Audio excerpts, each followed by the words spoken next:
This week I've done something special in terms of my podcast ideas. So last night, one of my colleagues sent a Financial Times article. Basically, the article was saying that the United Nations is facing serious situation now. I put a clip here, the headline of the article, but I'm not giving you any spoiler. So what I did then, I reached out to my former PhD supervisor. He was teaching me in the early 2000s, Norrie MacQueen. I teach politics of the United Nations. And so one of the key textbooks for the module is actually by Norrie MacQueen. So I thought, who could be the best person to talk about UN at this moment when UN's General Assembly is convening this yearly conference where all the delegates of the states, 193 states, are going there. But there's a surprise for this year's General Assembly meeting. Out of 5 Security Council members, only one country came. So that's like USA. UK and France did not commit to the UN when one of their biggest ally, USA, is going there. So we'll try to unpack some of those politics behind this whole situation. So hopefully this will help. So yeah, enjoy. Plan is just like have a conversation, Norrie, rather than question answer. Yeah, sure. Mm-hmm. So what's your first take when you read this article? Well, I thought it made sense in a number of ways, but overall, I think my impression was it was a bit too pessimistic, about the prospects. I can understand where that kind of thinking comes from, because if you want to look at it in a very big kind of historical perspective, the United Nations now seems to have reached its League of Nations moment. The League of Nations being the organization that was established after the First World War, and eventually got into a situation where it became so fractured and so many key actors had just walked away from it that it couldn't survive. So it's tempting to see a historical parallel. But the other thing, on the other side, more positive side, is the UN's been here before, more than once, in the early 1950s and mid-1960s. And it's always survived it, and it's survived it for getting on for 80 years now, so it's not going to disappear. I think if you take a long view, you'd want to stand back and see how things are this time next year, this time 2 years' time. UN will still be with us, and it might actually be in a better place than it is now. Now, I was reading some of the other articles. Like Antonio Guterres was quite critical about, especially this is I think first time after Second World War, the planet is witnessing the highest number of violent conflicts. Mm-hmm. Plus the climate situation is serious situation, and obviously the food crisis and other crises. So it's quite a big year for UN. But at the same time, so the article is about how the Security Council and the big leaders are not attending. But it looks like US was there. I mean, do you think USA could have also withdrawn from the whole thing? Or do you think that could have been a strategic failure for USA not to participate? This is a serious opportunity for them to connect to the especially global South people. Yeah, I think there are a number of things to be unpicked about the American position there. First thing to say, if it had been Donald Trump who was still president, he probably wouldn't have, but Biden has always been much more of a multilateralist and much more wedded to the idea of a rules-based system and the rest of it. But there's also a very, very prosaic, a very practical reason for the Americans being there, and that is that New York's only a couple of 100 miles from Washington, And if Biden hadn't gone, it would actually have been much more of a signal than somebody like Sunak not turning up, or Macron even. And of course, nobody expected Putin or Xi Jinping to have gone near it anyway, you know. So in a way, I think it is part of Biden's political makeup to be more generous towards the UN system, but also there's geopolitics in a very, very tiny, small way involved in geopolitics, in the sense of it's very difficult for an American president not to turn up when the whole thing's been held in the biggest city in the United States, you know.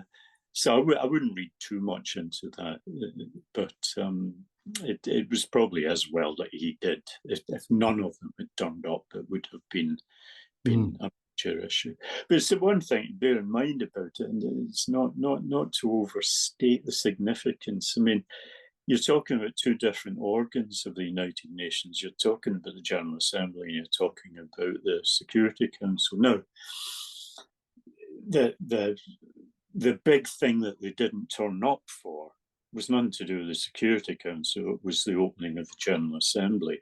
So in a sense, they're two separate organs, and there's no compelling reason. There's strong political reasons and strong traditional reasons, but there's no compelling reasons why the 5 permanent members of the Security Council should turn up at the General Assembly opening any more than any other member of the General Assembly, you know. So there's been a bit of conflating, I think, of Security Council and General Assembly going on. They are different, and that kind of lessens the impact a little bit, I think.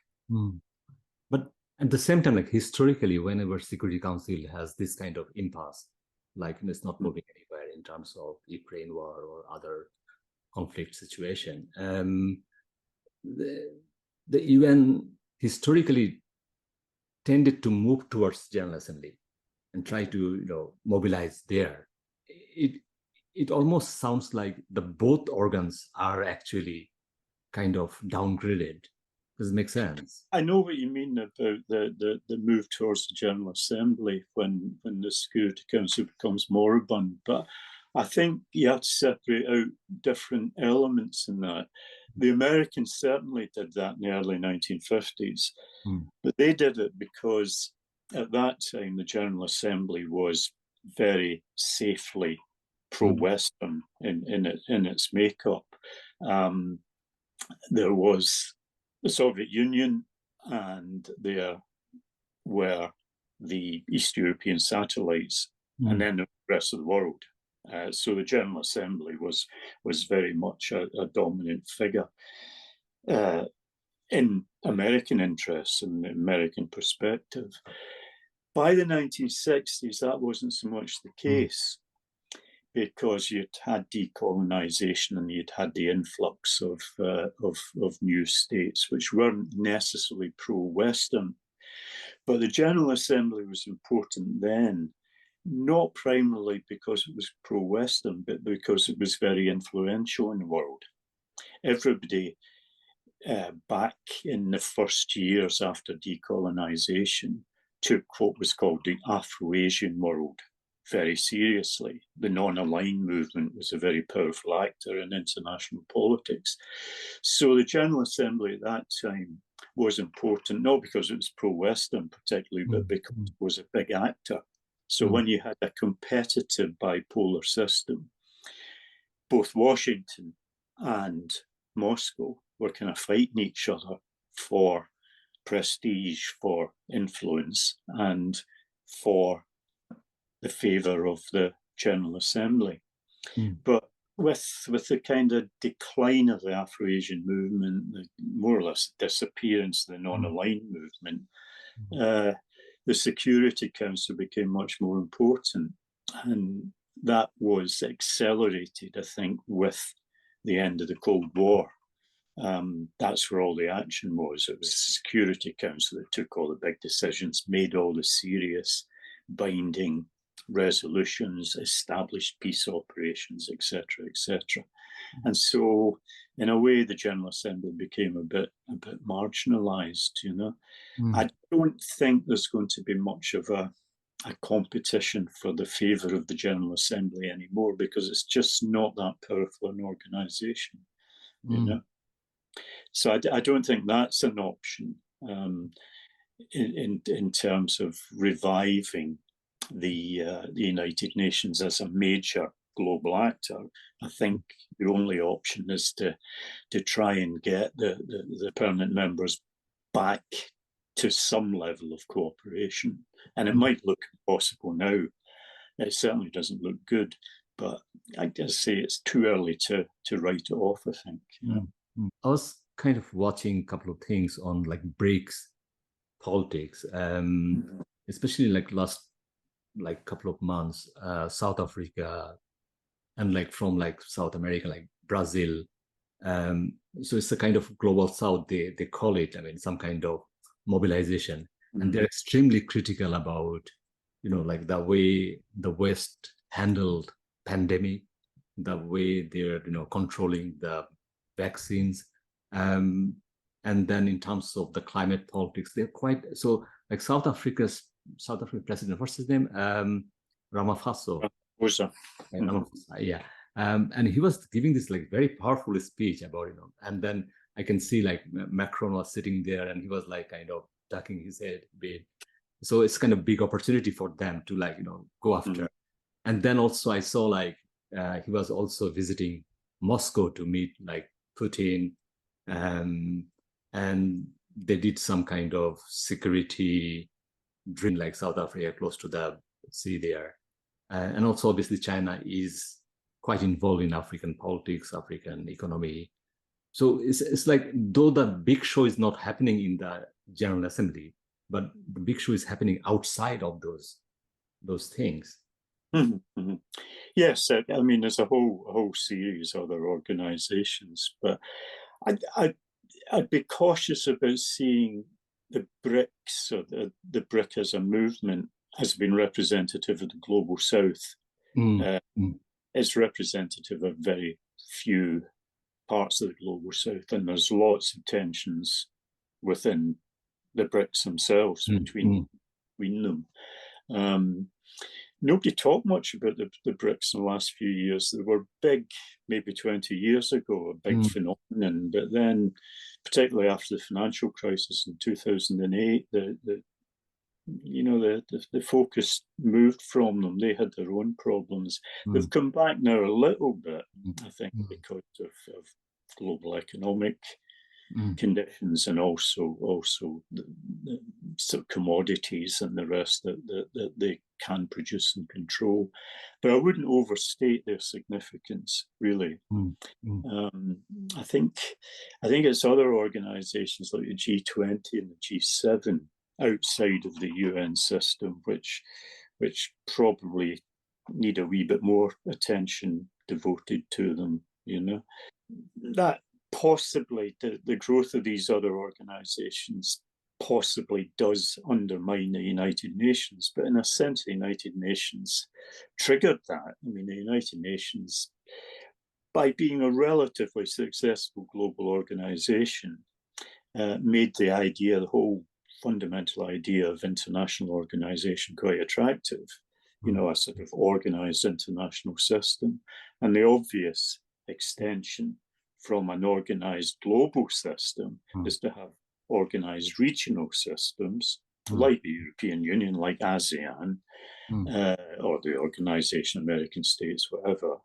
But then the next stage after that, in a sense, is that, well, we're in a kind of globalized world, so let's not talk about a regional organization being geographically based. Let's think in terms of regional organizations being interest-based. So that's where you get the BRICS, but it's also, as I say, where you get more solid organizations like the G7 and the G20 emerging. So to that extent, if they're posing a threat to the authority and the prestige of the United Nations, in a way, it's the United Nations itself that started the process, you know. No, I think that's a very good observation. I mean, because even like I think when I was reading your book, I mean, you mentioned about, UN actually loves those ideas, the regional gatekeepers. If they kind of manage their things properly, that can complement UN's role as well. Yeah. But also the bigger picture is, at the end of the day, if you talk about peace and security, you have to come back to like the big place like UN or the Security Council, because G20 or like BRICS will not give that mechanism there. Yeah, quite exactly. And it's interesting if you look at the regional organizations that have developed over the years, how many of them have explicitly in their constitutions and documents reference the United Nations and how they see themselves as subsidiary to the United Nations, and that's a sort of recurring feature. Remember, part of the United Nations Charter, I think it's Chapter 8 of the Charter, is to do with regional organisation. It recognises regional organisation, encourages it, but emphasises that they'll always be subsidiary to the Security Council of the United Nations. So it's always been a feature. As I say, perhaps the United Nations didn't quite see that they might actually be creating rivals rather than, if you like, subsidiary offices, of the organization. I mean, I still remember, like, I think that if you read like NATO's charter, I think NATO also mentions about UN's role in terms of security. So it's not like creating counterpart of UN. So it's just like complementing UN. That's right. Yeah. Pretty sure Warsaw Pact did the same thing as well. Yeah. So, there was always this kind of the key organizing constitution of the rules-based system is the United Nations Charter. That's always been the case, and that's international law. I mean, that's basically how international law works. And if you're talking about the end of the United Nations, then you've got to think, well, take the United Nations out of the picture, and what are you left with? Okay, it can maybe survive without the Security Council because Security Council doesn't seem to be functioning today. Yeah, probably survive without the General Assembly because there are lots of other regional organisations, the G77, the G7, the G20, BRICS, as you say, all these other geographical regional organisations. But that's not the whole story. Can you survive without the International Court of Justice, for example? The whole structure of international law, which is UN-based. Can you survive without all the key conventions, everything from the Refugee Convention to the Convention on the Law of the Sea? The nuts and bolts of the international legal order all emanate from the United Nations. And then if you get down to a more functional level, can you really envisage a world working the way it should without United Nations Development Programme, without the World Health Organization, without Food and Agricultural Organization, without the United Nations Environment Programme, UNESCO, etc., etc., etc. You've got this huge network of functional organizations. Now, if you take the UN out of the picture, there's nothing there waiting to step in to take over their roles, They're very, very important organizations, unlike, ironically, the Security Council just at the moment. So try and get rid of the Security Council might not be a good idea in the medium or long term, but in the short term, it doesn't seem to be doing any good. But you really get rid of all these much smaller agencies and functional organizations. But at the same time, like reforming UN is difficult as well. Especially the Security Council, the 5 members will not allow any other members to get that prime positions. So this way that we have to live with the UN that we had. Yeah, I mean, I part of my quest in life, one of my bucket list ambitions is to come up with a cliche that isn't turkeys don't vote for Christmas, because I've long searched for an alternative to that when I describe the problems of reforming the General Assembly. Reforming the Security Council, because it's the fundamental constitution of the United Nations that nothing moves without the Security Council, and the Security Council can do nothing without the agreement of the 5 permanent members, because that's an inherent part of veto power.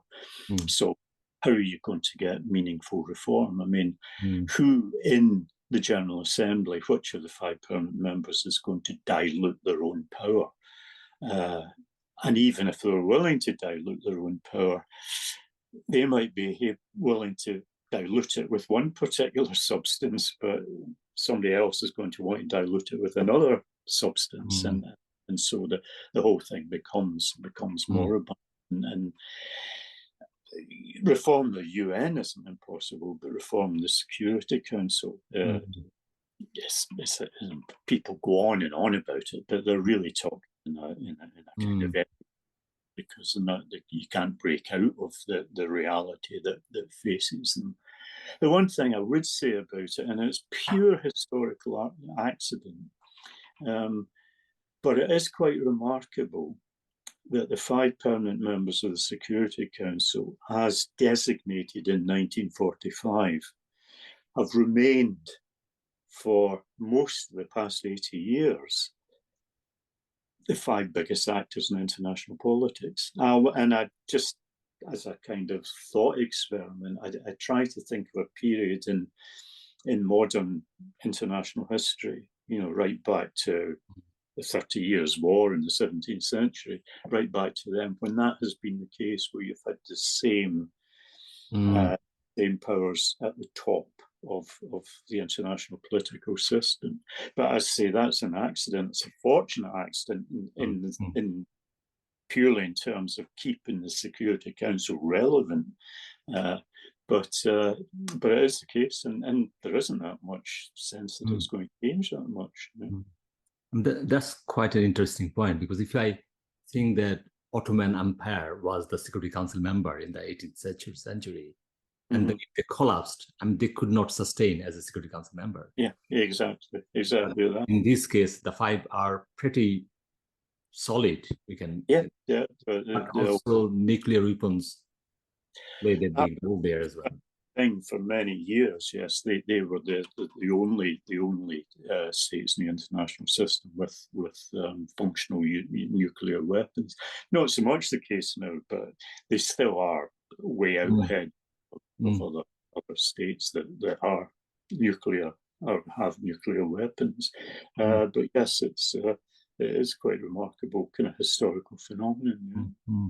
But can you foresee any new members as a Security Council, that kind of power? The countries especially India, is quite now coming up as a big, powerful country, and its leadership also wants lots of things. They're sending stuff to moon and all.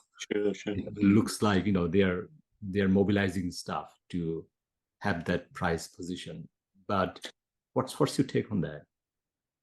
Well, part of the problem there is also to do with competition. It's not just that the 5 permanent members don't want to let anyone else in to get a share of their particular power in the system. It's also that what you might call the aspirant members, the candidate members, are themselves,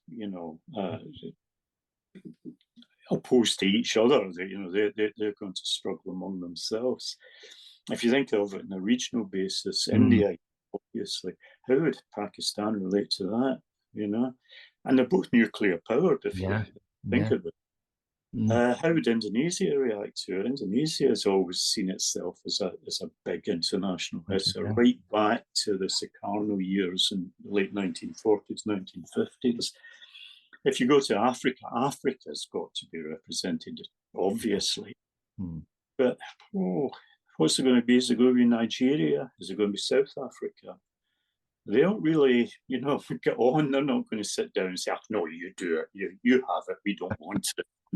So that's going to be it's a second order problem. Even if you could overcome the resistance of the 5 permanent members to expansion, who's going to be doing the expansion? What is the expansion going to be? You could take it to Latin America. They're going to have to be represented. Is it going to be Mexico? Is it going to be Brazil? Colombia. They're all in there looking for something. So it's a very tricky thing. And again, how enduring is one state going to be? Go back to the early 1970s. That was a point at which there was some discussion about expanding the Security Council. And the idea was that you bring in Japan. In the early 1970s, it seemed to be an obvious thing to do, sort of an economic superpower. But then that hasn't really worked out too well. Would Japan be a candidate nowadays against India or Indonesia even? No, probably not. And the other idea that was kicking about in the 70s, because it was a time of the first expansion of the European Economic Community, was that you would get Britain and France to agree, to give up their own roles and be replaced by a European Economic Community member, which would allow West Germany, as it was at the time, and Italy and the Benelux countries to have a state. But, that would not have been sustainable. In a world of states, that just wouldn't have been sustainable. So the problem isn't just the reluctance of the absolute refusal of the 5 permanent powers to give up any of their own authority within the Security Council. Problem is, what form does the expansion take? How durable is it going to be? How amicable is it going to be when it comes down to competing regional candidates, etc.? So like that brings, like, I think you mentioned about in your book that the management of the system, because the system has to be managed as well, because at the end of the day, if the system collapses, it's not good for anyone, because then even the USA or China cannot rule anything because there's nothing there. So for their own interest, these 5 permanent members or the powerful countries, this way that way had to cooperate to actually sustain the system. Yeah, I mean, and that was one of the things. It might sound a bit picky looking at that article, but it was one of the things I felt they got wrong, that they talked about how the United Nations had been, the Security Council had been sort of useless and moribund in the 1960s, 1970s. In fact, in the 1970s, it wasn't that moribund. It had big difficulties in the 1960s. Russia was playing, the Soviet Union then was playing the games as Russia is now, trying to undermine it in all sorts of different ways because it was seen as pro-Western. But come the 1970s, for a number of reasons, partly technological in terms of nuclear weapons and the rest, it became very clear that superpower relationships had to be managed. And who was going to do it? Well, the obvious platform for the management of the relationships was the United Nations. And suddenly peacekeeping became something that the Eastern Bloc Soviet Union embraced, which it had never done before.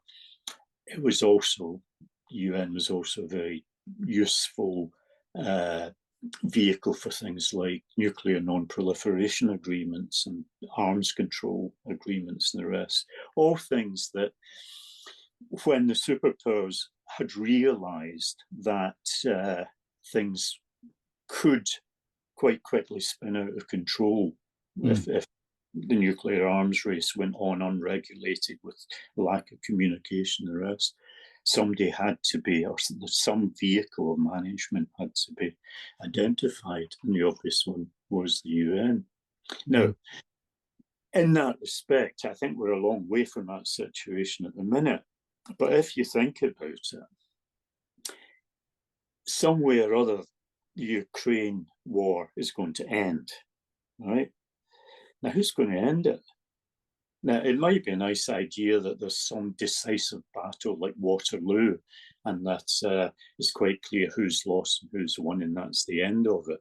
That's not going to happen, you know. So the big powers, all the big powers, are going to be looking around for some kind of agent to manage the end of the conflict and the peace building that goes after it. Now, who's that going to be? You scratch your head quite hard to come up with anything other than the United Nations, you know? And that's the point at which suddenly Russia might discover that the UN has a role after all, you know, and that it provides an exit strategy, and a sort of a vehicle of de-escalation first of all, and then management of the post-conflict situation. I can't really think of any other international body that would be in a position to do that. But sometime or other, such a body is going to be necessary. Like one of the other things, I think I'm kind of like going to bit other area. The article mentioned about Russia invited Roger Waters to the Security Council to give a speech, and the article was saying that, oh, you know, they're especially the Western world was angry because, you know, you hired these conspiracy theorists and all those people. But then if I go back to like Iraq war, when like America's, you know, Secretary of State, Colin Powell was doing the presentation about Iraq war, WMD and all those things. So he was like, you know, proper delegate, and he was telling lies in the world platform.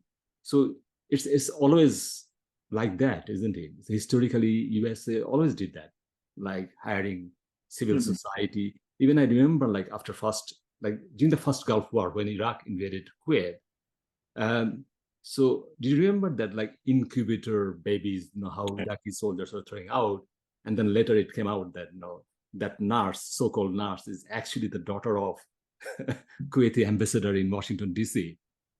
Yes, except I suppose you could make a case that Colin Powell was Secretary of State, therefore he was a legitimate representative of one of the permanent members of the Security Council, even though he might have been lying through his teeth. That's what politicians do. There's a difference between the US Secretary of State telling lies to the Security Council and some clapped out old rock star being wheeled out to do it. And I think what the article was suggesting was quite interesting in a way, because it resonated with something we've already touched on. The article was suggesting that Russians were doing it as a kind of spoiler. It was almost a kind of Russian sense of humor, you know, we'll just trivialize everything. To a certain extent, they did that when they were under pressure in the early 60s, because they at that time, they came very close to wrecking the UN, because they decided they didn't want a Secretary General anymore. No, we're not going to have a Secretary General. We're going to have a troika, you know, Soviet representative, a Western representative, an Afro-Asian representative, and that's the way forward. Now, they knew that was a non-starter, but it took up a lot of time and space and energy within the organisation, and again, it was a spoiler. It was almost a kind of a sarcastic joke in the same way as some of the stuff that's been going down recently is concerned. That's not to justify some of the plain lies and deceptions that states get up to at the United Nations, but at least they are states, so not clapped out rock stars. But at the same time, states are inviting these people. It's not like he's not going there in his own volition. He's being invited. But at the same time, I'm kind of devil's advocate here. Because Colin Powell's speech was much more sinister, much more harmful than Roger Waters' speech. For the reason that he was his secretary. So even he was representing like USA. I actually remember, like in his speech, if you see the picture just behind him, CIA chief was sitting there behind him. Do you think if these things are talked more about, this like the political hypocrisy, then perhaps we can make UN better place?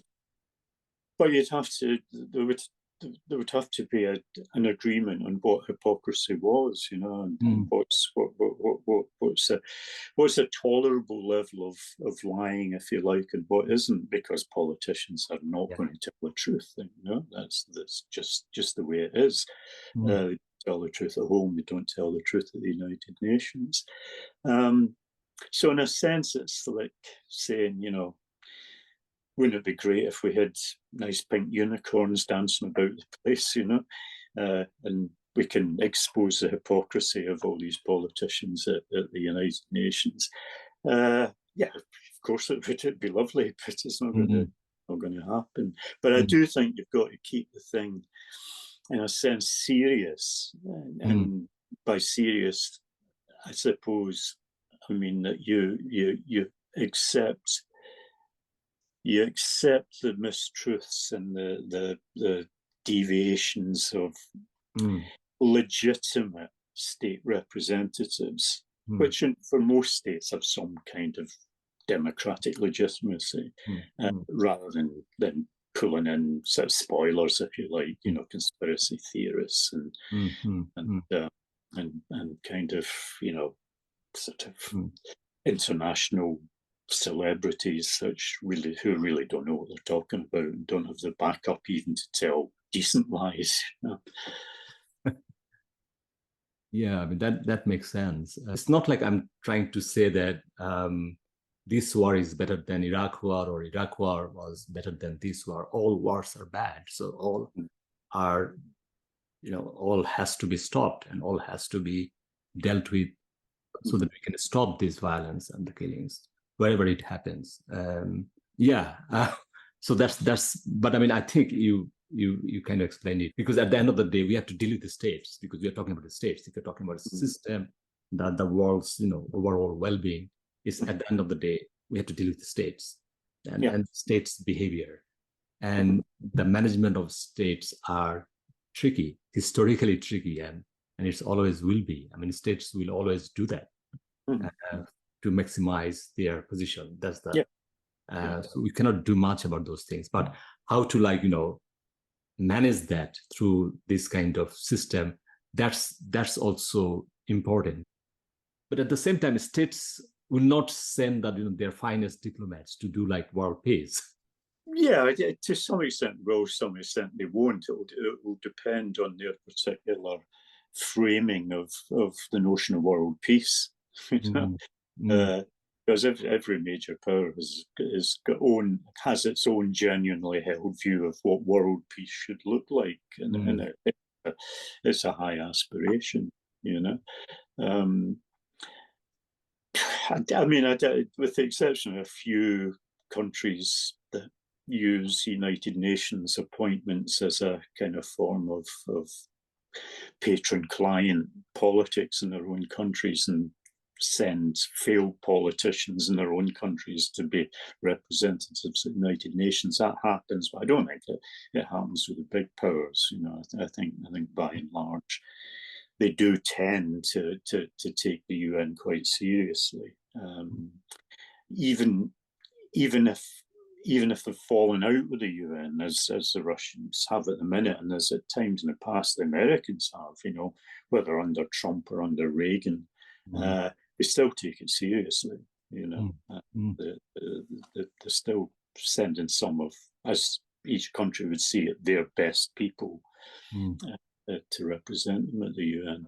Like, I mean, I'm just going back to that like point where USA was representing themselves in the General Assembly, this like yearly summit, and this is I think this is the first time, perhaps, that UK and France did not go there. What's your understanding about that? Do you think they also undermine the UN, and this is not good? Well, it's in a way you could put a positive spin on it. That you could say, well, if Russia and China aren't going to turn up, maybe it's best for the UN if Britain and France don't turn up either. Because the danger would be that you have Britain, France, United States there, you have China and Russia not there. Getting back to a kind of 1950s Korean War situation where the UN becomes inextricably identified with Western interests. So by showing a certain contempt for the Security Council, or not for the Security Council, but for the General Assembly, for the opening of the General Assembly, you could, it might be stretching a wee bit, but you could argue that Britain and France were doing everybody a favour, that there was a kind of a parity of unesteem. I'm sure the word doesn't exist, but Russia and China aren't taking us seriously, but then we're not taking it seriously either. Whereas if they'd all piled in, what's the Security Council just become a Western conspiracy against Russia and China, I'd wait. That's said right at the beginning. Let's see what it looks like next year. Let's see what it looks like. But I think, like, out of all these things, I think it kind of brings positive thing for Biden, because suddenly Biden looks like a good guy. Yeah, although there's a fair chunk of the American electorate that wouldn't give him big gold star for turning up at the UN. The large part of Western electorate doesn't have any. The United States electorate doesn't have any time for the United Nations. That they see it as sort of an organization that's ripping the United States off, and not only ripping it off, but constantly carping and criticizing about it. And it's not just a Trump thing. It goes back to the 1970s, when at the point really that America lost its dominance within the United Nations. Since then, really, there's always been this kind of it's just full of kind of greedy liberals that are trying to rip us off, and they're not happy with picking our pockets. They're shouting insults at us while we do it, kind of thing. That's quite a strong lobby in the United States. In fact, it's not even. I said you could trace it back to the 1970s. Arguably, in terms of American foreign policy, you can trace it back an awful lot further than that. You could go back to the beginnings of the League of Nations that we talked about earlier. America set it up effectively. President Wilson's initiative to set it up, much to the kind of suspicion and even distaste of the European powers. But then America decides it's not nothing to do with it. Oh no, we don't. That's nothing to do with us. We just get into trouble if we mix with these people. They don't deserve us, kind of thing. So there's always this tension in American foreign policy between isolation and interventionism, and all that Trump and the Trumpists represent really is the latest iteration, if you like, of isolation. Apart from when they talk about "Make America Great Again," they're not talking about "Make America Great Again" as a great, wise global political force. They're talking "Make America Great Again" in terms of building up the national economy and making everybody rich. You know, that's the idea of making America great again. Because I think I read somewhere that the guy who came to power after Wilson, his campaign slogan was "Bring back normalcy." Yeah, well, it's the exact same thing. Like America did again. Also, like America's, we just ourselves. Yeah. That was. I mean, to some extent, it was always reflected in a division between Democrats and Republicans. It's not a precise mapping, but generally, the interventionists have tended to be on the Democrat side and the isolationists on the Republican side. So you've got figures, Democratic figures like Woodrow Wilson, but then also got Roosevelt, Franklin D. Roosevelt, who's architect of Great United Nations. And then he died, of course, Harry Truman, who picked up the baton, if you like. And then you could move that forward. You've got interventionists like Jimmy Carter, who's an internationalist figure. But then you've got isolationists or near isolationists like Ronald Reagan, or to a certain extent, well, Nixon's. The whole Vietnam thing was a bit different. It complicates things. But you have these two traditions in American foreign policy, which are very strongly reflected in American attitudes towards the United Nations, or to the League of Nations for that matter, to global organization, generally speaking. Like, what's your personal take about this? America's, like, almost 50% people don't care about UN, and they're quite critical about UN, as kind of almost vilify UN. I mean, what's the cultural understanding about that thing? I don't know. I think if you've been brought up in the West, particularly people in my generation, you're brought up with a very schizophrenic view of America and America's place in the world. If it hadn't been for American involvement in the Second World War, then what would have happened? So American interventionism, good. But then you roll it forward 20 or 30 years to Vietnam. It's a different thing. Within America itself, I've travelled a reasonable amount, and the one thing that always that strikes you very strongly is that whether it's over American involvement in the Second World War or even Vietnam, you have a kind of sense that America is very world conscious, very aware, for better or worse, very aware of the world. But if you travel in America, in the backwoods or whatever, on the buses and the rest, the parochialism, the ignorance about the rest of the world is quite astounding. I mean, if the people just don't know where other countries are. They've got no grasp of history outside of the United States. And that kind of lack of awareness partly reflects a lack of interest. It partly reflects possibly a bit of a fear of the outside world. America's a migrant society where people went to get away from the horrors. They left horrors behind and went to America for a good life. You don't necessarily want to look back. And possibly it's a race memory, that goes down generations, that we're Americans now, we've made it, we're safe here. Let's not have anything to do with where we came from, kind of thing.